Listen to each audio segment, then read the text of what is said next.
జనాలందరికీ ఈ మీటింగ్ పెట్టేటువంటి ముఖ్య ఉద్దేశం ఏంటంటే తెలంగాణ ప్రాంతంలో ఇతర రాష్ట్రాలకి వచ్చి ఇక్కడ ఇల్లీగల్ దందాలు ట్యాక్స్లు ఎగ్గొట్టేటువంటి వ్యాపారస్తులు ఇక్కడ చిన్న చిత్క వ్యాపారాలను దెబ్బతీస్తున్నాయి. దానికి వ్యతిరేకంగా ఇక్కడ ప్రజలు నిలబడి కలబడి కొట్లాడినరు. అది ఎప్పటి నుంచో దోపిడీ జరుగుతున్నా కానీ పోయిన సంవత్సరం జూలై 31వ తారీఖు మోండా మార్కెట్లో జరిగినటువంటి ఒక సంఘటన మొత్తం తెలంగాణను బిజినెస్ పీపుల్ మొత్తం ఆల్మోస్ట్ భారతదేశంలో ఉన్న మెజారిటీ బిజినెస్ పీపుల్ను కూడా ఒక క్వశ్చన్ మార్క్ గురి చేసింది. అది ఏంటంటే జస్ట్ నేను ఒకసారి జనాల జ్ఞాపకం చేస్తున్నా ఏంటంటే మోండా మార్కెట్లో ఒక కార్ పార్కింగ్ దగ్గర వచ్చినటువంటి ఒక అంశంని పట్టుకొని అక్కడ ఒక దళిత యువకుడు సాయి తన ముంగట ఒక జైన్ మార్వాడి సమాజానికి సంబంధించినటువంటి ఒక బాగా పైసలు సంపాదించినటువంటి వ్యక్తి ఇక్కడ కాదు, బయటే రాష్ట్రాలకు వెళ్ళి వచ్చి ఇక్కడ సంపాదించుకొని ఆ పైసల అహంకారంతో ఆ పిల్లగాని ఏదో కార్ తీయమంటే తూ క్యా హై రే మేరకు కార్ నికాలో బోల్తా నీచా జాత్ కా తేరీ మాకి అని తిట్టిండు. చిన్న కులపోడా నీ అమ్మ అని చెప్పి తల్లిని తిట్టిండు. కింది కులాల జాతులను పట్టుకొని తిట్టిండు. ఈ లోపల ఇంకొక తన మిత్రుడు తిట్టుడు కొడుతుంటే దాడి చేస్తే తన మిత్రుడు ఆయనే పాలు పోసేటైనే ఆయన పోయి అరే కైకు సాబ్ కైకు గాలి దేరే కైకు మారే ఎందుకు తిడుతున్నావు ఎందుకు కొడుతున్నావు అని చెప్పని అడ్డం పోతే అరే తూ క్యా రే గర్ గర్ ఫిర్కే దూద్ బేచనే వాళ్ళ తూ భీ ఆకే బాత్ కర్ రా క్యా అని చెప్పని ఈ రెండు మాటలు యావత్ తెలంగాణ మొత్తం ఒక ఫైర్ పోయినట్టు అగ్ని పోయినట్టు కిందాక జనం లోపలికి. అరే ఈ కింది కులాలందరూ కూడా లేచిండ్రు, చాలా మంది మీ మాబోటోళ్ళము అందరం కూడా దానికి స్పందించి అక్కడి నుంచి మొదలైంది. ఈ అక్కడి నుంచి మొదలైన తర్వాత అది ఏ స్థాయికి పోయిందంటే వాళ్ళ అహంకారము పైశాచికం ఏ స్థాయికి పోయిందంటే తెలంగాణలో అంటే ఆ మార్వాడి సమాజానికి సంబంధించినటువంటి అధ్యక్షుడుగా ఉన్నటువంటి ఒక వ్యక్తి బహిరంగంగా టీవీ ఛానళ్ళల్లో తెలంగాణోళ్ళు తాగి పండుకుంటారు అని మాట్లాడు, తెలంగాణోళ్ళు రసాకారుల వారసులు తెలంగాణోళ్ళు అని తిట్టుడు, తెలంగాణోనికి పని చేతగాదనుడు, తెలంగాణోడు ఊంచిత వినేటోడు, ఇవి చాలా బహిరంగంగా ఓపెన్ గా టీవీ ఛానళ్ళ కూడా చర్చల జరిగినప్పుడు వాళ్ళ మార్వాడి సమాజం అంటే జరిగిన దానికి పశ్చాత్తాపం ఒక దిక్కైతే ఇంకా రెచ్చగొట్టే విధంగా తెలంగాణ జనాన్ని నీచంగా హీనంగా చూసినటువంటి వాళ్ళ సంఘాల తరఫుకెళ్ళి వచ్చి మాట్లాడినటువంటి వాళ్ళే చాలా జరిగిన ఉదంతాలు చాలా ఉన్నాయి. ఉప ముఖ్యమంత్రి మా బావ మీరెవర్రా అని కూడా మాట్లాడిన వాళ్ళు ఉన్నారు. ఇక్కడ ఆ పెద్ద మనుషులందరూ ఉన్నారు. వాళ్ళ మీద ఇప్పటిదాకా ఆ మాటలు మాట్లాడిన వాళ్ళ మీద ఎవరి మీద ఒక కేసు కూడా జరగలే. కానీ నేనైతే గోబ్యాక్ అనలే, ఇప్పుడు కూడా అనా, ఇప్పుడు అంటలేని ఎప్పుడు కూడా అనా. నా ఇంటికి కూడా వచ్చి రాత్రి నన్ను కూడా తీసుకుపోయి లోపడేసి మాట్లాడుతున్నాను. ఈ ఉద్యమానికి సపోర్ట్ చేసి అంటే ఇక్కడ అస్తిత్వం గురించి ఆత్మగౌరవం గురించి నిలబడొద్దు నువ్వు అని చెప్పని తీసుకుపోయి తెల్లారి సాయంత్రం దాకా పోలీస్ స్టేషన్లో పెట్టుకొని లాస్ట్కి మేము అరెస్ట్ చేయలే అన్నారు. అంటే ఏదన్నా దొరికితే ఎక్కడన్నా ఒక దగ్గర ఇరికిద్దామనే ప్రయత్నాలు జరిపినాయి. శ్యామ్ని అరెస్ట్ చేసిండ్రు, మా పిడమర్తి రవిని అరెస్ట్ చేసిండ్రు. ఇట్లా చాలా మందిని నాయకత్వం వహిస్తున్న ఉద్యమంలో సీరియస్ గా తిరుగుతున్న వాళ్ళందరినీ గోసముచ్చుకొని ఇబ్బంది పెట్టే ప్రయత్నం జరిగింది. సో దాని తర్వాత అసలు వీళ్ళు ఆగడాలు ఏంటి అని కింది దాకా మొత్తం పోయి చూస్తే ఆ రోజు నుంచి చెప్పుకుంటూ వస్తున్నా వీళ్ళు చేసే దందాలన్నీ ఇల్లీగల్ దందాలు. ఇక్కడ ఉత్తర హిందుస్థాన్కి వెళ్ళి వచ్చినటువంటి గుజరాత్ కావచ్చు, రాజస్థాన్ నుంచి వచ్చినటువంటి వాళ్ళు కావచ్చు, ఇంకా వేరే రాష్ట్రాల నుంచి వచ్చినటువంటి వాళ్ళు ఇక్కడ వాళ్ళు ఇల్లీగల్ దందాలు చేస్తున్నారు. వాళ్ళు అమ్మేది ప్రతిది కూడా నాసి రకం అమ్ముతున్నారు అని చెప్పి మొత్తుకుంటా కూడా ఎవరు పట్టించుకోలే, ఎవరు ఇన్న పాపనవులే. నిన్నగాక మొన్న ఒక 10 రోజుల కింద తెలంగాణ సమాజం భారతదేశ సమాజం మొత్తం చూసింది. మేము దేని గురించి మొత్తుకుంటాం, ఈ కొడుకులు వచ్చి ఇక్కడ బతకటందుకు ఎవడు కాదంటలేడు.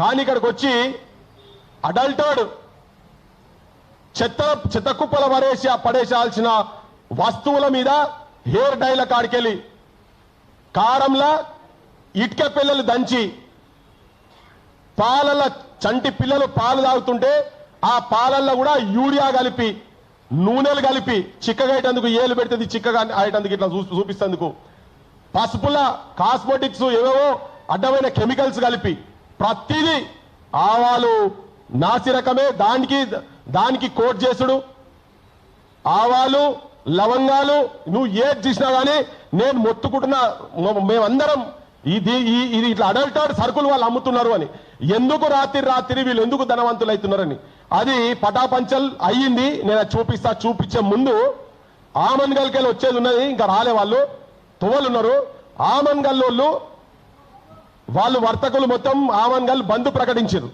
ప్రకటించినప్పుడు వాళ్ళందరూ వచ్చారు నా దగ్గరకు వచ్చి కూర్చుంటే వాళ్ళు అన్నారు వాడు ఒక 4-5 సంవత్సరాల కింద కాలేదు వాడు వచ్చి మేమందరం కలిస్తే ఇక్కడ ఉన్నటువంటి ఆమన్గల్లో ఉన్నటువంటి వర్తకులు అందరం కలిసి ఎంత సంపాదించినామో అంతకన్నా ఎక్కువ సంపాదించిన వాడు 200 కోట్లకు ఆస్తి వానికి తక్కువ ఉంటే మేము దేనికంటే దానికి ఉంటాము వాళ్ళు ఇక్కడికి వచ్చి సంపాదించడం ఎట్లా సంపాదిస్తున్నారు ఏంటంటే వాళ్ళు చేసేటిది ప్రతిదీ వాళ్ళ దాంట్లో దొంగ దందా ఉంటుంది ప్రతిదీ డూప్లికేట్ వాళ్ళు చేసేది ఒక 10% మాక్సిమం 10% ఉంటుంది కావచ్చు వాళ్ళ దగ్గర ఒరిజినల్ లేబుల్ కూడా లేసు చిప్స్ గిప్స్ అన్ని ఉంటాయి కదా లేబుల్ అన్ని ఒరిజినల్ లేబుల్సే కనబడతాయి అందులో ఉండే సరుకు మాత్రం నాసి సరుకు దాంతో జరిగేది ఏంటంటే తెలంగాణ వ్యాపారస్తులు 10 రూపాయలు అమ్మే దాన్ని వాడు 5 రూపాయలకు అమ్ముతున్నాడు వాడు దానికి ఒక ఆర్గ్యుమెంట్ ఏం పెట్టినంటే మాకు డైరెక్ట్ ఆడికెళ్ళి వస్తుందని చెప్పని మ్యానుఫ్యాక్చర్ వాడే డిస్ట్రిబ్యూటర్ వాడే డీలర్లు డిస్ట్రిబ్యూటర్లు వాళ్ళే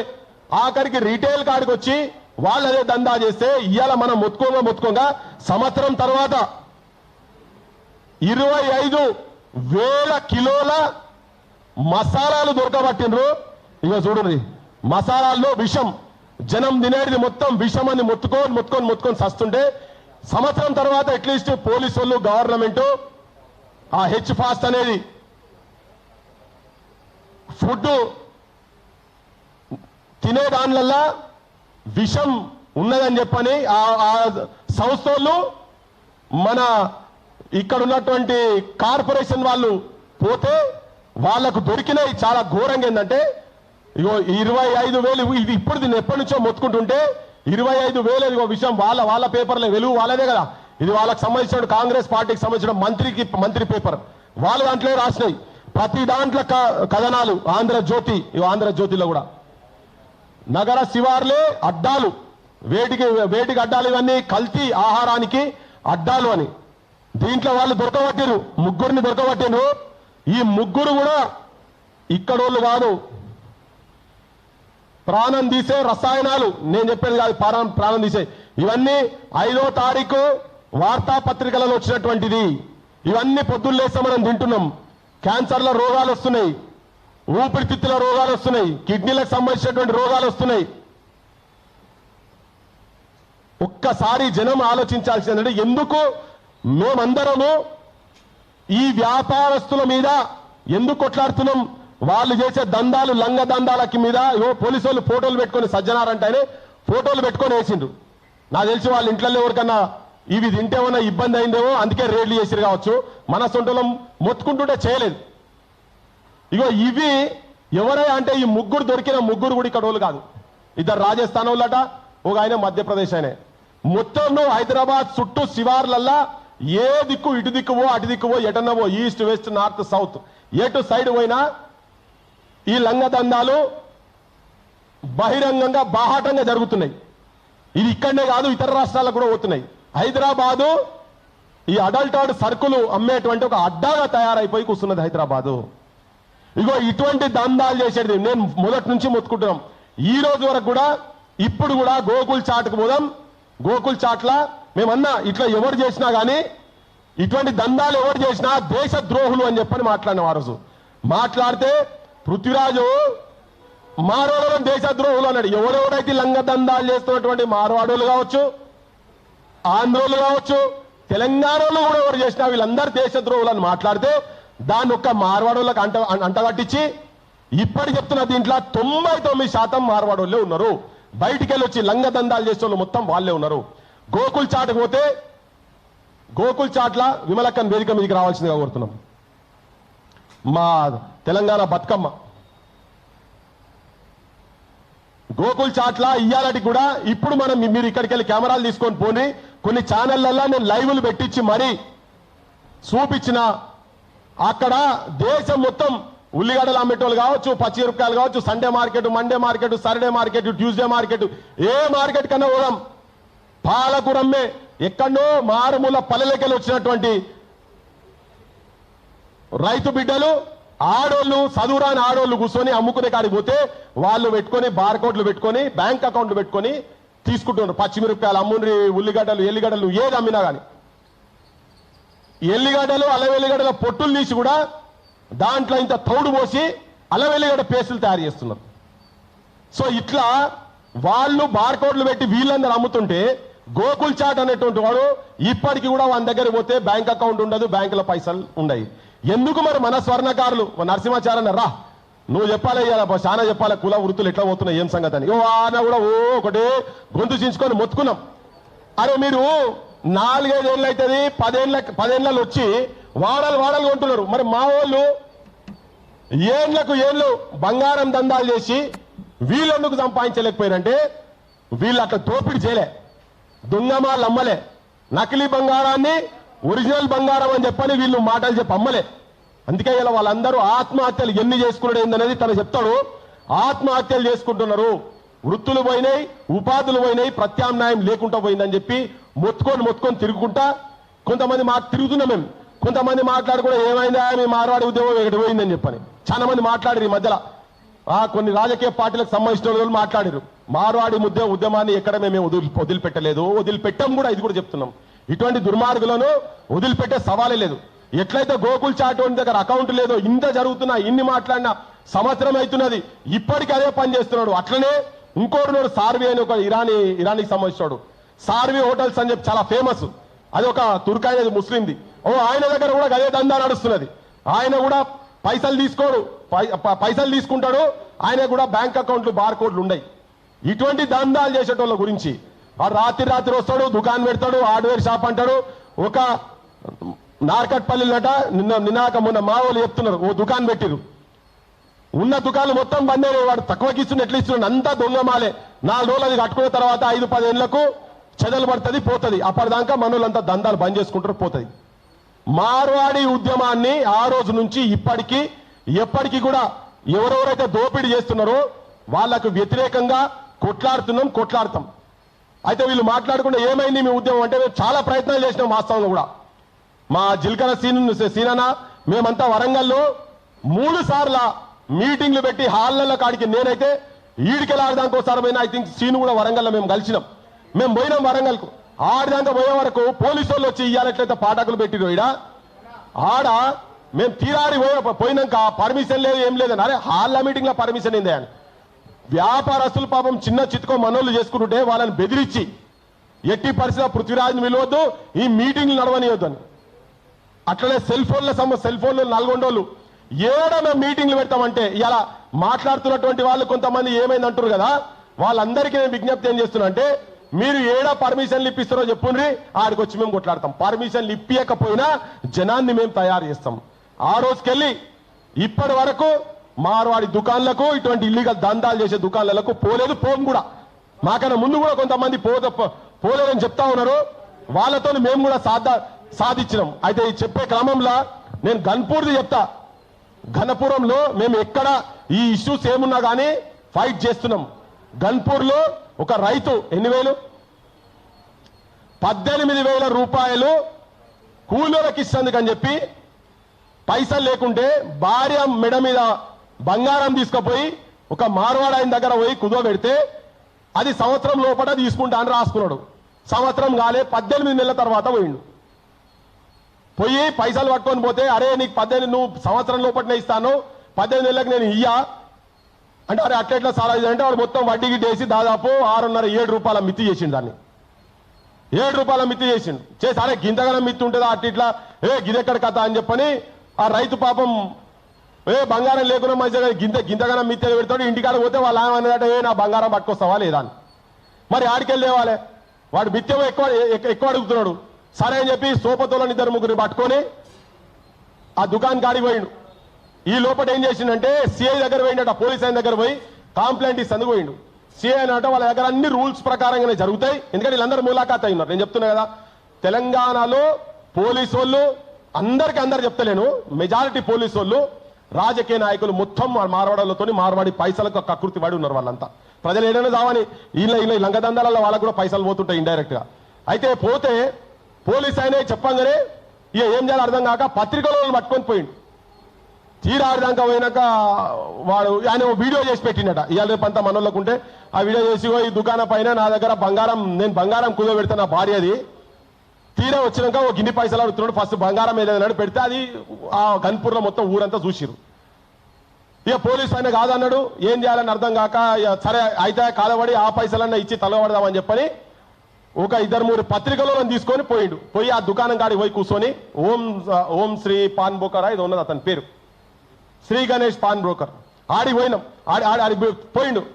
పోతే ఆ ప్రెస్ వాళ్ళ ముంగట రైతును, ఒక తెలంగాణ రైతు బిడ్డను పట్టుకొని, అరే లంజ కొడుక, నా మీద మా దుకాణం పెట్టి వీడియో తీస్తావు అరా నువ్వు, నీకు బంగారం ఇయ్యా, నువ్వు వచ్చి నా కాళ్ళు పట్టుకొని తప్పైందని చెప్పి నా దుకాణం ముంగట నేను నిలబడతా, నా దుకాణం బోర్డు వస్తాడు పెట్టి నువ్వు తప్పైందని చెప్పి రికార్డు పెట్టి నువ్వు మందికి పంపించిన తర్వాత అప్పుడు డిసైడ్ చేస్తారా నేను అన్నాడట. నీ అమ్మ నా బంగారం పోయిన మైజా ఏమైనా మైజా నేను నీ కాళ్ళు ముక్కుతారా అని పోడి మా ఊళ్ళో చూపదోళ్ళని కాంటాక్ట్ అయితే ఆ రోజు రఘు రాలేదేమో, సీను నేను మేమంతా కెమెరాలు పట్టుకొని పోయినాం. పోతే పోలీసు వాళ్ళు మమ్మల్ని అడ్డుకుంటూ వస్తే మేము కూడా పోలీసు వాళ్ళ మీద రివర్స్ అయ్యి అన్ని చేస్తే అది పంచాయతీ ఆడదాకా పోయిందంటే మేము ఆడ నిలబడంత సేపు ఒక 5-6 మంది వచ్చారు. సార్ నాది 2.5 ఏళ్ల కింద తీసుకున్నారు, నాది 3 ఏళ్ల కింద తీసుకున్నారు, ఇప్పటిదానికి ఇస్తలేరని. ఇది పెద్ద గొడవ అయింది. ఇక నేను వదిలిపెట్టా అని చెప్పని మేము వదిలిపెట్టాం, దీన్ని అంతా తీసుకుపోతామనే ఆలోచనకు వచ్చిన తర్వాత అప్పుడు పోలీసు వాళ్ళు అంతా పిలిచి ఇంకొకసారి ఆయన దగ్గర పోకండి కూర్చోబెట్టి వాళ్ళ పైసలు వాళ్ళకి ఇప్పించి ఆఖరికి ఎంఆర్ఓ దగ్గర పోయిన సాక్షి కూడా ఉన్నాడు. అరుణ్ లాల్ గన్పూర్కి వెళ్ళి వచ్చేయండి, ఇప్పుడు నేను జనం ఆయనతో కూడా మాట్లాడిపిస్తా. ఒకటే నిమిషం సార్, అడే కొంచెం వివరంగా చెప్పాలని నెక్స్ట్ సార్ మాట్లాడిపోతారట. ఇది జరిగిన తర్వాత సార్ చాలా మంది బయట మాట్లాడుతున్నారు, శ్యామ్ ఎన్ని పైసలు తీసుకున్నాడు, ఆయన ఎన్ని పైసలు తీసుకున్నాడు, ఈ ఉద్యమం ఏడికి పోయింది, ఇవన్నీ మాట్లాడుతున్నారు జనాలు. మీరు మీ సమక్షంలో నేను జనాలకు చెప్పాలని నాకు కూడా అనిపించింది, ఇవన్నీ చెప్తున్నా. ఏం జరుగుతున్నది ఏందనేది జనాలకు కూడా చెప్పాలి. అయితే తీరా ఎంఆర్ఓ దగ్గర పోయిన తర్వాత వాడు భాషలో హిందీలో రాస్తాడు, వాడు అన్ని బిల్లులన్నీ హిందీలో రాస్తాడు మొత్తం. ఆ హిందీలో రాసిన బిల్లులు కాడికెళ్ళి ఎంఆర్ఓ పిలిపించుకొని కూర్చొని ఇప్పుడు కొత్త బిల్లులు వచ్చినాయి, ఆ బిల్లులు వాళ్ళు ఇంగ్లీష్లో రాస్తున్నారు. ఇక్కడ వలిగొండలో దుకాణం పెడితే మావాడు చెయ్యిలో కొట్టుకున్నాడు. ఇక దుకాణం ఇప్పుడు ఏడ ఉద్యమాలు ఏడ మార్వాడికి సంబంధించినటువంటి దోపిడీ జరుగుతున్నా కానీ అక్కడికి తెలంగాణ క్రాంతి దళ్ ఉంటుంది. ఈ ఆలోచన ఉన్నటువంటి వాళ్ళందరం కూడా దానికి అడ్డం నిలబడతాము. ఏది ఏమైనా పర్వాలేదు, ఎవరికి తల వంచేది లేదు, తల దించేది లేదు. ఇంకొక మాట చెప్తున్నా, ఈ మార్వాడు కాటపల్లికి ఒకటి చెప్తా. రఘు నేను మేమందరం కాటపల్లికి పోయినాం. మార్వాడోళ్ళు ఇల్లీగల్ గా ఫ్యాక్టరీలు పెట్టి మేము పోతే కోతులు, ఆ ఊర్ల పంట తిరిగిన కోతులు నల్లగా అయిపోయినాయి.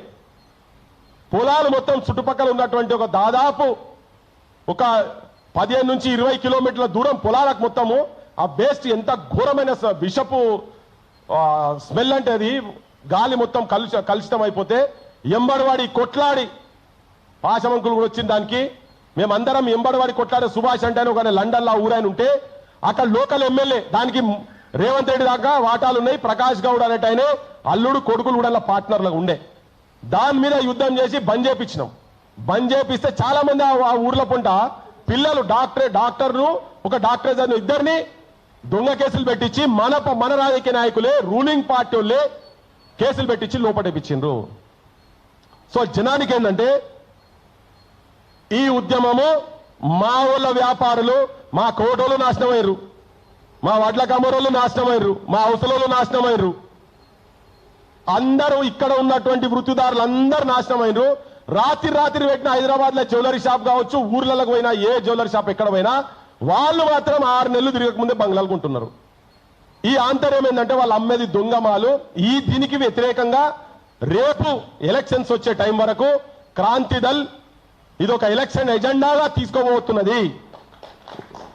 విద్య, వైద్యము, నిరుద్యోగము సమస్యతో పాటు మన వ్యాపారాలు తెలంగాణ వ్యాపార రక్షణ చట్టాన్ని తీసుకొచ్చే స్థాయిలో మిగతా పార్టీల మీద ఒత్తిడి తెచ్చి ఇవాళ మేము అన్నది సంవత్సరం నుంచి మొత్తుకుంటున్న దాన్ని రేళ్లు చేస్తే ఇలా జనానికి మొత్తం పోయినాయి.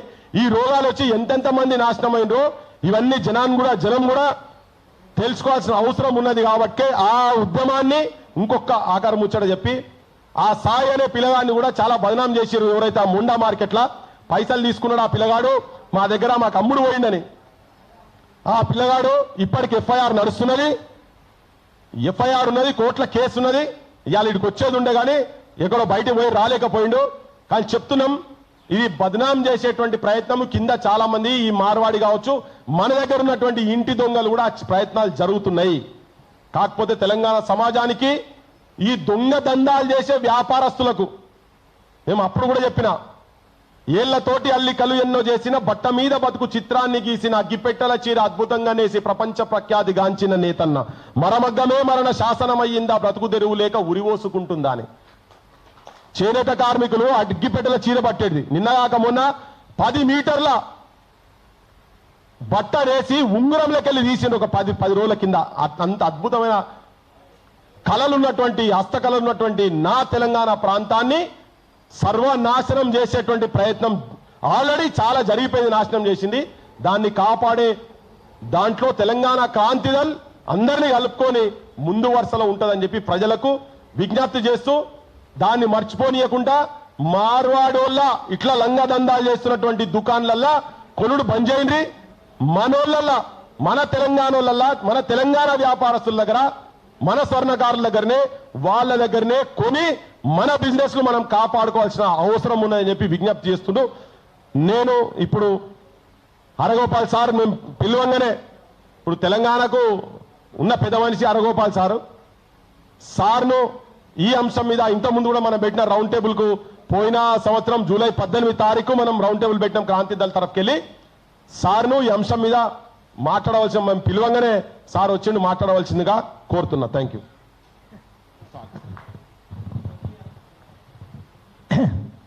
మిత్రులారా